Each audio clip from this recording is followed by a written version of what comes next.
প্রিয় ছাত্রছাত্রী, তোমাদের সকলকে স্বাগত জানাই ফিজিক্স কালচার চ্যানেলে। আমরা গত ক্লাসে মূলত আলোচনা করেছিলাম Young modulus Y, bulk modulus কে এবং রিজিডিটি মডুলাস এন। এগুলি কি? এগুলি হচ্ছে স্থিতিস্থাপক গুণাঙ্ক, অর্থাৎ মডুলাস অফ ইলাস্টিসিটি।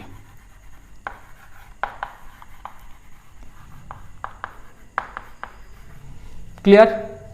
আজকের আলোচনায় প্রথমে যে বিষয়টি আমরা জানব সেটি হলো পয়সনস রেশিও, পয়সনের অনুপাত।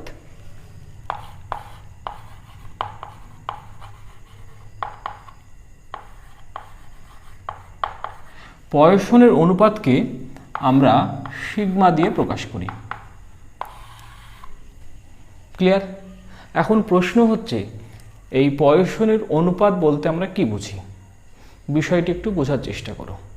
ধরো একটি তারে যদি আমরা টান প্রয়োগ করি, অর্থাৎ প্রসারক বল প্রয়োগ করি, তাহলে কি হয়?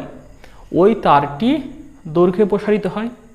এখন দৈর্ঘ্যে প্রসারণ ঘটা মানেই খুব সূক্ষ্মভাবে যদি আমরা দেখি তাহলে দেখব ওই তারের ব্যাস কিছুটা কমে যাবে। যেমন ধরো এটাকে আমরা যদি তার হিসাবে ধরে নিই, তাহলে প্রসারক বল যদি প্রয়োগ করি তাহলে কি হবে? দৈর্ঘ্য বৃদ্ধি পাবে। দৈর্ঘ্য বৃদ্ধি পাওয়া মানে ব্যাস কিছুটা কমবে। তাহলে কি হচ্ছে? কোনো বস্তুর উপর বাহ্যিক বল প্রয়োগ করে যদি বস্তুটির কোনো একদিকে প্রসারণ হয়, তাহলে যেদিকে প্রসারণ হচ্ছে তার লম্ব দিকে সংকোচন হবে। আবার বিপরীতভাবে যদি বলি যে কোনো বস্তুর উপর বল প্রয়োগ করছি, সংকোচক বল প্রয়োগ করছি, তাতে করে বস্তুটির কোনো এক দিকে যদি সংকোচন হয় তাহলে কি হবে? বস্তুটির ঠিক তার লম্ব দিকে প্রসারণ হবে। তার মানে কোনো বস্তুর উপর বল প্রয়োগ করে যদি অনুদৈর্ঘ্য বিকৃতি ঘটে তাহলে ওই বস্তুটির পার্শ্ব বিকৃতি ঘটবে। এখন প্রযুক্ত বল যদি খুব কম হয়, অর্থাৎ অনুদৈর্ঘ্য বিকৃতির মান যদি খুব কম হয়, তাহলে আমরা বলতে পারি পার্শ্ব বিকৃতি এবং অনুদৈর্ঘ্য বিকৃতি পরস্পর সমানুপাতিক হবে। এখন এই পার্শ্ব বিকৃতি আর অনুদৈর্ঘ্য বিকৃতির অনুপাত, সেটাকে আমরা বলি পয়সন রেশিও। তাহলে পার্শ্ব বিকৃতি এবং অনুদৈর্ঘ্য বিকৃতি, অর্থাৎ lateral strain by longitudinal strain,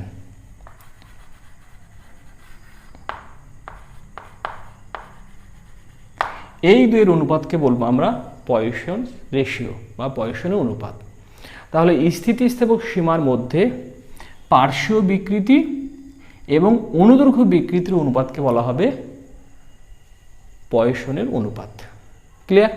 লক্ষ্য করো, এই পয়সনের অনুপাত দেখো বিকৃতির অনুপাত। তাহলে বিকৃতির অনুপাত যদি হয় তাহলে পয়সনের অনুপাতের কোনো একক থাকবে না। তাহলে পয়সনের অনুপাতকে কি আমরা স্থিতিস্থাপক গুণাঙ্ক বলতে পারবো? স্থিতিস্থাপক গুণাঙ্ক বলতে পারছি না। কেন? কারণ হচ্ছে স্থিতিস্থাপক গুণাঙ্ক হতে গেলে অবশ্যই পীড়ন আর বিকৃতির অনুপাত হতে হবে। এখানে কি আছে? দুটোই কিন্তু বিকৃতির অনুপাত। তাহলে পয়সনের অনুপাত কখনোই স্থিতিস্থাপক গুণাঙ্ক নয়। এটাকে আমরা স্থিতিস্থাপক ধ্রুবক বলতে পারি বা ইলাস্টিক কনস্ট্যান্ট বলতে পারি। তাহলে ওয়াই, কে এবং এন এগুলি হচ্ছে স্থিতিস্থাপক গুণাঙ্ক, আর সিগমাকে আমরা কি বলবো? Elastic constant. বা ওয়াই, কে, এন এবং সিগমা এগুলিকে আমরা ইলাস্টিক কনস্ট্যান্ট বলতে পারি। ক্লিয়ার? মনে করো এল দৈর্ঘ্যের একটি তার, সেই এল দৈর্ঘ্যের তারে আমরা এফ বল প্রয়োগ করছি আর এই তারের অপর প্রান্তকে আবদ্ধ করে রেখেছি। তাহলে এই প্রান্তে কত বল প্রয়োগ করছি? এফ বল প্রয়োগ করা হচ্ছে। এই তারের দৈর্ঘ্য কত? এই তারের দৈর্ঘ্য মনে করি ক্যাপিটাল এল। এফ বল প্রয়োগ করার ফলে এই তারের দৈর্ঘ্য বৃদ্ধি ঘটবে। সেই দৈর্ঘ্য বৃদ্ধি কতটুকু হবে? খুব কম হবে, সেটা মনে করি স্মল এল। তাহলে স্মল এল হচ্ছে দৈর্ঘ্য বৃদ্ধি। তাহলে দৈর্ঘ্য বৃদ্ধি ঘটা মানে ওই তারের ব্যাস কিছুটা সংকোচন হবে। তাহলে এই তারের প্রাথমিক ব্যাস মনে করি ডি, আর কি পরিমাণ সংকোচন হচ্ছে অর্থাৎ ব্যাসের পরিবর্তন কতটুকু হচ্ছে সেটা মনে করি স্মল ডি। তাহলে আমরা এখান থেকে এই যে পয়সনের অনুপাত সেটা আমরা বের করতে পারবো। দেখো, তাহলে পয়সনের অনুপাত সিগমা সমান আমরা কি লিখতে পারবো? দেখো, পার্শ্ব বিকৃতি। পার্শ্ব বিকৃতি বলতে যে ব্যাসের পরিবর্তন বাই প্রাথমিক ব্যাস। বিষয়টি কীরকম? যে বিষয়টি হচ্ছে যেদিকে আমরা বল প্রয়োগ করছি, বল প্রয়োগ করার ফলে যে দিকে বসানো হচ্ছে তার অভিলম্ব দিকে সংকোচন হচ্ছে। অভিলম্ব দিকে সংকোচন হচ্ছে সেটা আসলে ব্যাসকে আমরা বোঝাতে চেয়েছি। তাহলে ব্যাসের পরিবর্তন বাই প্রাথমিক ব্যাস, সেটাকে আমরা কি বলবো? পার্শ্ব বিকৃতি। আর দৈর্ঘ্যের পরিবর্তন বাই প্রাথমিক দৈর্ঘ্য, সেটাকে আমরা কি বলবো? অনুদৈর্ঘ্য বিকৃতি। ক্লিয়ার? তাহলে পার্শ্ব বিকৃতি আর অনুদৈর্ঘ্য বিকৃতির অনুপাত, এই অনুপাতকেই তো আমরা বলি পয়সনের অনুপাত। ক্লিয়ার? দেখো, এল এবং এই ডি পরস্পর বিপরীত নেচারের। কেন? যখন দৈর্ঘ্য বৃদ্ধি পাবে তখন কি হবে? ব্যাসের সংকোচন হবে। নেচারটা পরস্পর বিপরীত, সেই জন্য আমরা কি করি? এখানে একটা মাইনাস চিহ্ন দিয়ে নিই। এখন প্রশ্ন হচ্ছে, স্যার এই যে পয়সনের অনুপাত তার ভ্যালু কত হয়, মান কত হতে পারে? তাহলে লিমিটিং ভ্যালুজ অফ সিগমা, সিগমার সীমাস্ত মান। এখানে এই সিগমার প্র্যাকটিক্যাল একটি ভ্যালু আছে আর থিওরিটিক্যাল আবার অন্যরকম ভ্যালু আছে। থিওরিটিক্যালি কি হয়?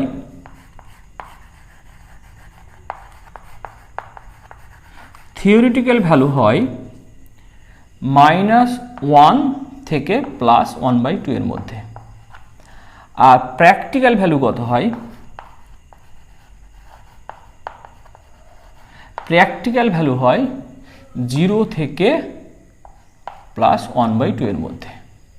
এই যে থিওরিটিক্যাল ভ্যালু -1 থেকে +1/2, এটা স্যার কি করে পেলেন? এটা আমরা ম্যাথামেটিক্যালি বা থিওরিটিক্যালি আজকেই প্রমাণ করব, কোনো অসুবিধা নেই। তাহলে এই সিগমার যে থিওরিটিক্যাল ভ্যালু -1 থেকে +1/2, বিষয়টি একটু বোঝার চেষ্টা করো। যদি কোনো একটি তারের আমরা বল প্রয়োগ করলাম, বল প্রয়োগ করে দেখা যাচ্ছে সেই তারের দৈর্ঘ্য বাড়ছে, দৈর্ঘ্য বাড়ার সঙ্গে সঙ্গে যদি ব্যাসও বেড়ে যায় তবেই কিন্তু সিগমার ভ্যালুটা -1 হওয়া সম্ভব। এমন কি কোনো পদার্থ বা বস্তু আছে যে বস্তুর উপর বল প্রয়োগ করলাম, বল প্রয়োগ করে কি হচ্ছে? দৈর্ঘ্যের বৃদ্ধি হচ্ছে, আবার ব্যাসেরও বৃদ্ধি হচ্ছে। সেরকম কোনো পদার্থ বাস্তবে নেই। সেই জন্য প্র্যাকটিক্যাল ভ্যালু কত হয়? 0 থেকে 1/2 এর মধ্যে। ক্লিয়ার? তাহলে এই সিগমার থিওরিটিক্যাল ভ্যালু বের করার আগে আমরা এই যে চারটে ইলাস্টিক কনস্ট্যান্ট ওয়াই, কে, এন এবং সিগমা, এদের মধ্যে সম্পর্কগুলি দেখে নিই। বিষয়টি কীরকম? যে এই চারটে কনস্ট্যান্টের মধ্যে যে কোনো দুটি কনস্ট্যান্ট যদি আমরা বের করতে পারি তাহলে অপর দুটি কনস্ট্যান্ট আমরা বের করতে পারবো। তার মানে এই যে কনস্ট্যান্ট এগুলি পরস্পর সম্পর্কযুক্ত। সম্পর্কের ক্ষেত্রে আমরা কতগুলি রিলেশন আমরা এখানে লিখব। দেখো, 1 নম্বর, y সমান 3k × 1 - 2 সিগমা। ঠিক আছে? 2 নম্বর, y সমান 2n ইন্টু 1 প্লাস সিগমা। 3 নম্বর দেখো, সিগমা সমান 3k minus 2n by 6k plus 2n। এবং 4 নম্বর 9 বাই y সমান 1 by k plus 3 by n। Clear? এই 4টে রিলেশান আমাদের মনে রাখার চেষ্টা করতে হবে। স্যার এই 4টে সম্পর্ককে আমরা প্রমাণ করতে পারবো না? অবশ্যই প্রমাণ করতে পারবো, কিন্তু সেই প্রমাণগুলি আমাদের সিলেবাসে নেই। যখন বিএসসি লেভেলে পড়াশোনা করবে তখন অবশ্যই এই 4টে প্রমাণ করতে হয়। ক্লিয়ার? তাহলে আমাদের প্রমাণ করার কোনো প্রয়োজন পড়ছে না। এই 4টে রিলেশনের মধ্যে আমরা এই যে সিগমার ভ্যালু নির্ণয় করার ক্ষেত্রে এই দুটি রিলেশন আমরা কাজে লাগাবো। ক্লিয়ার? দেখো, y সমান 3k into 1 minus 2 sigma, y সমান 3k ইন্টু 1 মাইনাস 2 সিগমা। এটাকে আমরা এইভাবে লিখতে পারবো, y বাই 3k সমান 1 মাইনাস 2 সিগমা। ক্লিয়ার? দেখো, y ইয়াং গুণাঙ্ক, k আয়তন বিকার গুণাঙ্ক, অবশ্যই পজিটিভ কোয়ান্টিটি। পজিটিভ কোয়ান্টিটি হওয়ার কারণে এটা অবশ্যই পজিটিভ কোয়ান্টিটি হবে। পজিটিভ কোয়ান্টিটি হওয়া মানে 0-র চেয়ে বেশি হতে হবে, তাই না? তাহলে আমরা লিখতে পারবো 1 মাইনাস 2 সিগমা গ্রেটার দ্যান 0, বা কখনো কখনো গ্রেটার দ্যান অর ইকুয়াল 0 লেখা হয়। এখানে আমরা গ্রেটার দ্যান 0ই ধরলাম। তাহলে এখানে দেখো কত হবে, যে minus 2 sigma greater than minus 1। তাহলে এখান থেকে কি হবে, সিগমা, যেহেতু মাইনাস মাইনাস, তাহলে এই ক্ষেত্রে আমরা কিভাবে কি করি, দেখো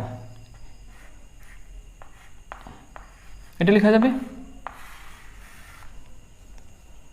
তার মানে সিগমার মান 1/2 এর কম। আবার 2 নম্বর এই যে রিলেশন, y সমান 2n ইন্টু 1 প্লাস সিগমা। এখানে ঠিক বুঝতে পারলে তো সবাই? অসমীকরণের ক্ষেত্রে কিভাবে -2 দিকে আছে, তাহলে মাইনাস দিয়ে ভাগ করতে হবে। তো তাহলে -1 দিয়ে যদি ভাগ করি তাহলে এই যে গ্রেটার দ্যান এটা লেস দ্যান হয়ে যায়, তাই তো? তাহলে দেখো এটার ক্ষেত্রে তাহলে y বাই 2n সমান 1 plus sigma. y positive quantity, n positive quantity, তাহলে এটা অবশ্যই পজিটিভ কোয়ান্টিটি হবে। পজিটিভ কোয়ান্টিটি হওয়া মানে 1 প্লাস সিগমা গ্রেটার দ্যান 0। তাহলে আমরা লিখতে পারবো সিগমা গ্রেটার দ্যান -1। তাহলে সিগমার মিনিমাম ভ্যালু কত হচ্ছে? মিনিমাম ভ্যালু হচ্ছে -1। ম্যাক্সিমাম ভ্যালু কত হচ্ছে? 1/2। তাহলে থিওরিটিক্যালি যে ভ্যালু পেলাম সেই ভ্যালু আসলে -1 থেকে 1/2 এর মধ্যে। তাহলে প্রমাণ করা গেল। যদিও প্র্যাকটিক্যালি কি হয়, এই সিগমার ভ্যালু নেগেটিভ হওয়ার কোনো পসিবিলিটি নেই। সেটা কত হয়? 0 থেকে 1/2 এর মধ্যে। একটি প্রবলেম আমরা দেখব। প্রবলেমটি দেখো, পরীক্ষার জন্য খুব গুরুত্বপূর্ণ, যে একটি তারের অনুদৈর্ঘ্য বিকৃতি ঘটলেও আয়তনের কোনো পরিবর্তন হয় না।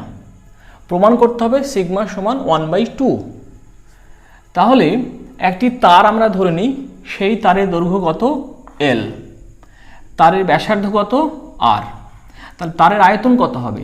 আয়তন যদি V হয় তাহলে V সমান আমরা লিখতে পারবো পাই r² L। শর্ত কি বলে দিয়েছে? অনুদৈর্ঘ্য বিকৃতি ঘটলেও আয়তনের কোনো পরিবর্তন হয় না। তাহলে আয়তনের পরিবর্তন অর্থাৎ dV সমান কত হবে? 0 হবে। যেহেতু V কনস্ট্যান্ট, তাহলে তার পরিবর্তন dV কত হবে? 0 হবে। আমরা কি করব? এই V এর ডিফারেনশিয়াল বের করব। অর্থাৎ V এর ডিফারেনশিয়াল যদি আমরা বের করি তাহলে কীভাবে করি দেখো, যে dV সমান পাই তো কনস্ট্যান্ট, তাহলে দুটো ভেরিয়েবল আর এবং এল, তাহলে আমরা কিভাবে এটাকে লিখি দেখো, পাই আর স্কোয়ার, এল এর ডিফারেন্সিয়াল হবে DL plus pi into L আর স্কোয়ারের ডিফারেন্সিয়াল যদি বের করি তাহলে হবে 2r ইন্টু ডিআর। ক্লিয়ার? শর্ত কি? শর্ত হচ্ছে ডিভি হচ্ছে 0, তাহলে ডিভি যদি 0 হয় তাহলে আমরা লিখতে পারবো 0 সমান পাই আর স্কোয়ার ডিএল প্লাস 2 পাই আর এল ডিআর। ক্লিয়ার? দেখো, পাই আর স্কোয়ার ইন্টু ডিএল সমান কত হবে? মাইনাস 2 পাই আর এল ডিআর। এখানে লক্ষ্য করো, এই আর এখান থেকে আর স্কোয়ার, তাহলে আর চলে যাবে, এখানে থাকবে শুধুমাত্র আর। তাহলে এইটাকে আমরা এইভাবে লিখতে পারবো, দেখো যে ডিআর বাই আর, এইটাকে ডিএল এল, মাইনাস চিহ্ন এখানে দিয়ে নিই, সেটা কত হবে? 1/2। দেখো এখানে ডিএল অর্থাৎ এই ডিএল বলতে এল এর পরিবর্তন, এই ডিআর বলতে ব্যাসার্ধের পরিবর্তন। তাহলে এইখানে যে বিষয়টি এসেছে সেটা লক্ষ্য করো, ব্যাসার্ধের পরিবর্তন বাই প্রাথমিক ব্যাসার্ধ। এখানে যদি 2 দিয়ে গুণ করি তাহলে ব্যাসের পরিবর্তন বাই প্রাথমিক ব্যাস ভাবতে পারি। তাহলে এইটা হচ্ছে পার্শ্ব বিকৃতি বাই দৈর্ঘ্যের পরিবর্তন বাই প্রাথমিক দৈর্ঘ্য, অনুদৈর্ঘ্য বিকৃতি। তাহলে পার্শ্ব বিকৃতি আর অনুদৈর্ঘ্য বিকৃতির অনুপাত, এটাই তো আসলে পয়সন রেশিও। তাহলে পয়সন রেশিও সিগমা, তাহলে সিগমা সমান কত হচ্ছে? 1/2। এখানে মাইনাসটা আবার বলছি, দেখো এল যদি বাড়ে অর্থাৎ দৈর্ঘ্য যদি বৃদ্ধি পায় তাহলে ব্যাসার্ধ কমবে, বিপরীত নেচার বলে মাইনাস চিহ্ন এখানে দেওয়া হয়েছে। ক্লিয়ার? তাহলে আমরা কি পেলাম? সিগমা সমান 1/2 প্রমাণ হলো। তোমাদের ক্ষেত্রে সমস্যা কোথায় হবে, যে এই ভি থেকে আমরা এইটা কি করে পেলাম, এইটা বোঝার জন্য আমরা সেই জন্য যে ওয়ান ডাইমেনশনাল মোশন অর্থাৎ একমাত্রিক গতির প্রথম দুটো ভিডিও কিন্তু করে দিয়েছি, সেই দুটো ভালোভাবে দেখো, তাহলে এটা বুঝতে পারবে। এখন কোনো বস্তুর উপর বাইরে থেকে বল প্রয়োগ করে বস্তুটির বিকৃতি ঘটাতে শুরু করলেই বস্তুটির মধ্যে একটি অভ্যন্তরীণ প্রতিক্রিয়াজনিত বলের উদ্ভব হয়। এই অভ্যন্তরীণ প্রতিক্রিয়া বলের বিরুদ্ধে প্রযুক্ত বলকে কার্য করে বিকৃতি ঘটাতে হয়। তাহলে যে কার্য করা হলো সেই কার্য ওই বস্তুটিতে অ্যাজ এ পোটেনশিয়াল এনার্জি হিসাবে স্টোর হবে। সেই এনার্জিকে আমরা বলবো স্থিতিস্থাপক স্থিতিশক্তি, অর্থাৎ ইলাস্টিক পোটেনশিয়াল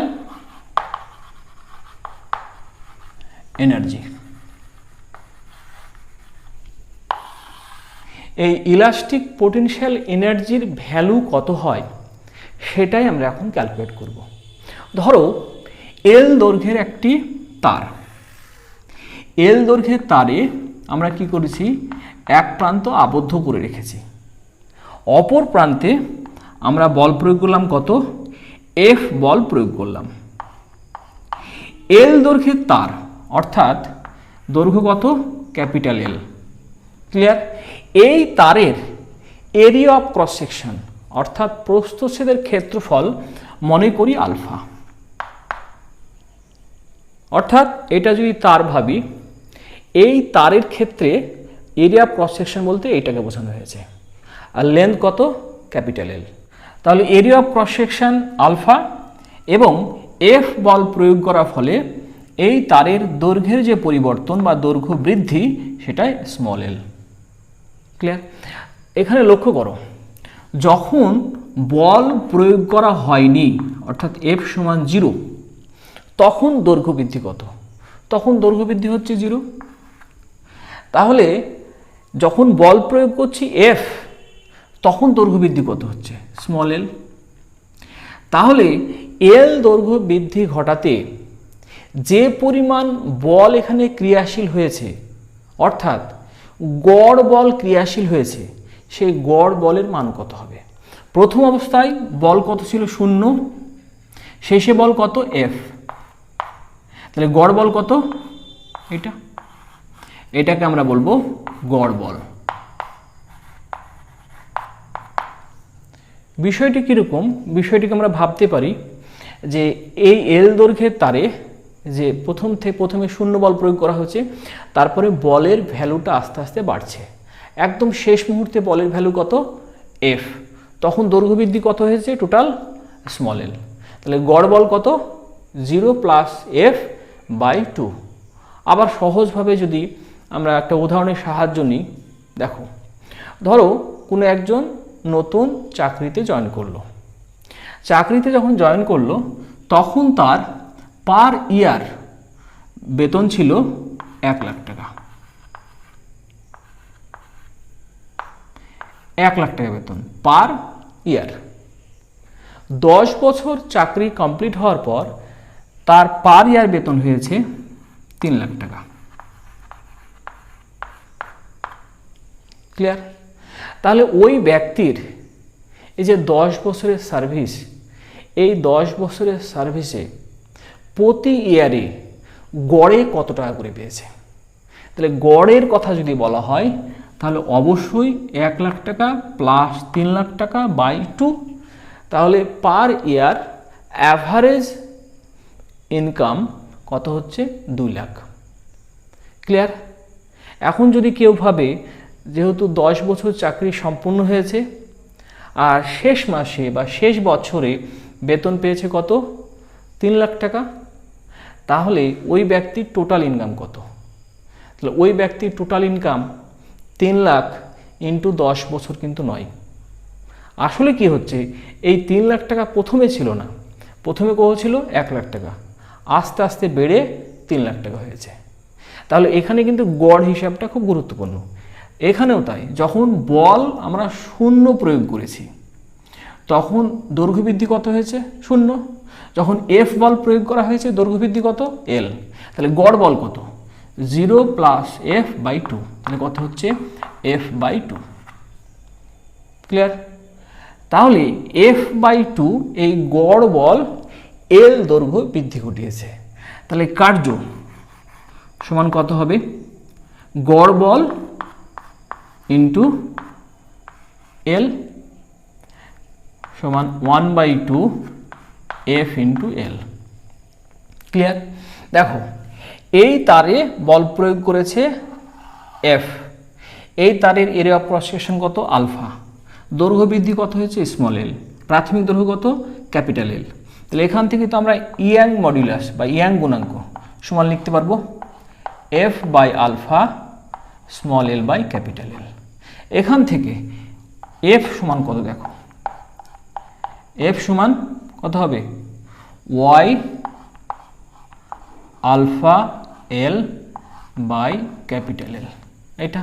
তাহলে এফ এর মানটা এখানে বসিয়ে দাও। তাহলে 1/2 এফ কত?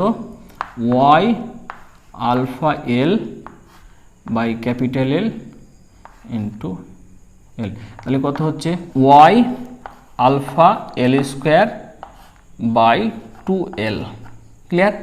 এই যে কার্য করা হলো, এই কার্যই আসলে ওই বস্তুটিতে অ্যাজ এ পোটেনশিয়াল এনার্জি হিসাবে, অর্থাৎ স্থিতিস্থাপক স্থিতিশক্তি রূপে সঞ্চিত থাকে।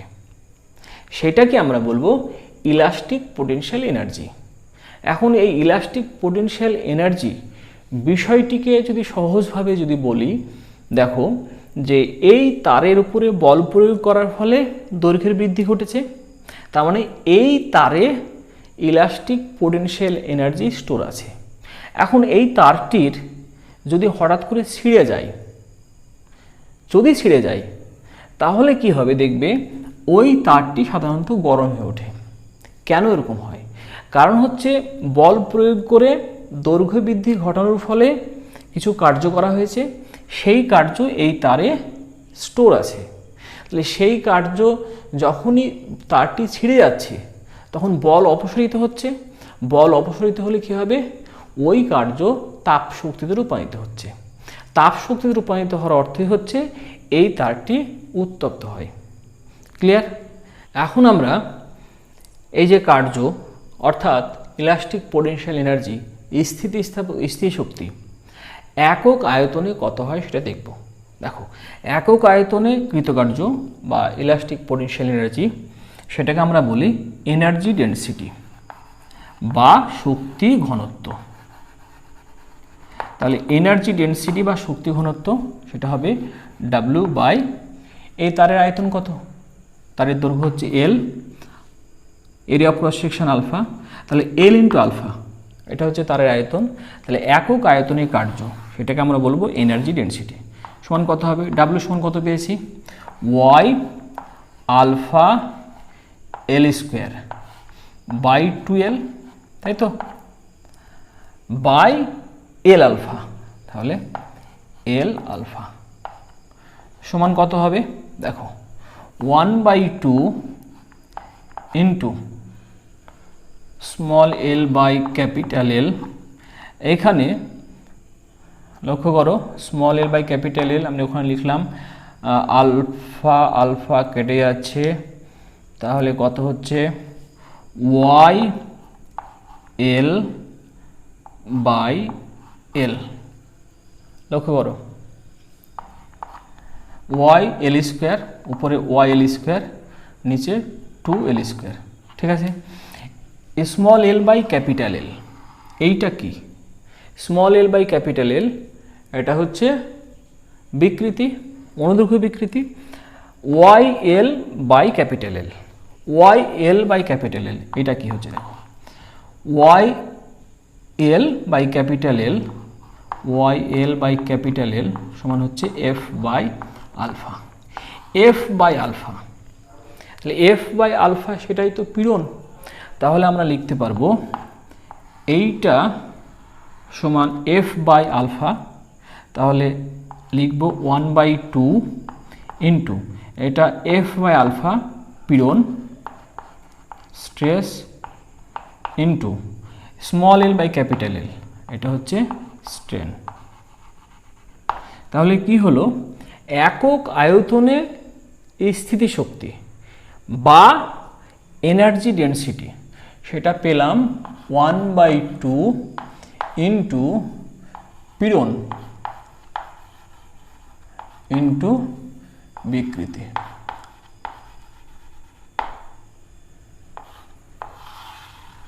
এটাই হচ্ছে আসলে এনার্জি